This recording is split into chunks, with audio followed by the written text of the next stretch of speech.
It's pretty hard when you look down to someone that you've known for months and buddies.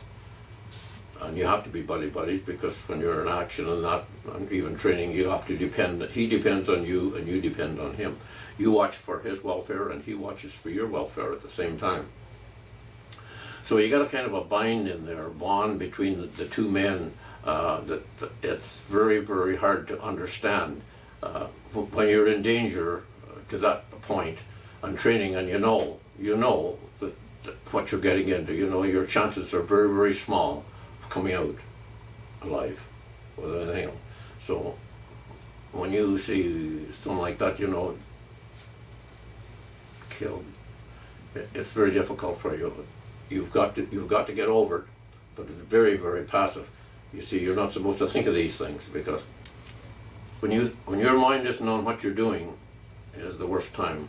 You know what I mean? You've got to concentrate on what you're doing all the time. And this is something they taught us, about, well, what if you come around the corner or you're on guard and come around the corner and another German comes around and you look at him and he looks at you and you figure, well, you're somebody's mother, you're somebody's son, you're somebody's son, some other's son.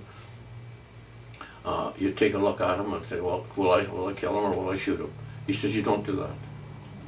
He says, you have no time. You have no time for that. He says, you've got to act immediately. Because some of the fellows, well, you'd do that yourself, wouldn't you? I mean, if you come around the corner, somebody coming up to you and you're in a position that you kill him and you look at him and you say, you can't look at his face because if you look at your face, you're done. You got to kill him. Because in First Airborne, they taught us how to kill people without making a sound, the quickest way to kill people. And that stays with you a long time. Because war is a horrible thing. You don't know it. The Canadian people today don't know what it's like to be free. One of the battles that the fellows had to face, and the women over here, that was left in Canada, it wasn't fair to them. Some of their husbands were killed and never come home. A lot of them, thousands of them. But the children never seen their father. 3 and 4 years old, when Dad went, I never seen Dad. You live with that all your life. What it cost those kids, they never seen Dad. And there were thousands that never seen their father. They were babes in arms when they left. That's pretty tough to take. So the women fought a war here in Canada too. We were on rations all the time. You couldn't get tires for a car, you couldn't get gas for your car. You had ration coupons for butter and for bread and for sugar and for salt, for everything. Men worked around the clock. I used to leave this schoolyard when I was 12 years old and go down to that woolen mill down there in Appleton that's burnt now.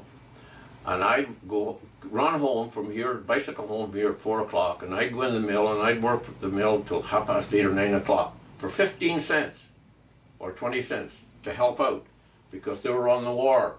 They were making uniforms for soldiers and they needed all the help they could get because all the boys were gone. When I joined up, I was the last boy in Appleton. They were all gone. I was the last boy. And there was only a couple other lads, 13 or 14, were coming up. When I went, that was something. The lad said, well, Dad tried to get me off because my other 2 brothers were in there, and I said no. And my mother was quite Victorian. She was born and raised in London, England, and of course she expected me to rally around the Queen, and which I did.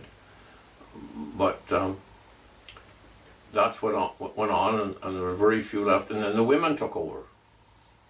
There was no men left, so the women had to take over. So in 1942 or 1943, it got so bad that the government had to pass a law that women could work past 12 o'clock at night. Before that, women couldn't work night shift. They weren't allowed. They wouldn't let them. But they had to. Other for the women, I don't know who would have turned out because they were fantastic. They worked day and night. Not just young women, but older women that had superannuation, that had retired, went back to work to keep the economy up and to keep the economy going.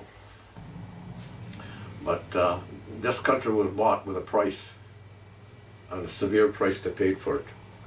And the only heroes that I know of are the wells in Normandy, Dunkirk, Dieppe, and on the Rhine River, Nijmegen, all those songs. You go there and you walk along 19, 18, 20, 21 years old. Never knew what it was to enjoy life. And mother at home, never seen her son again. And she had to live with that all her life. And some of the Silver Star mothers that lost three children, boys in their family.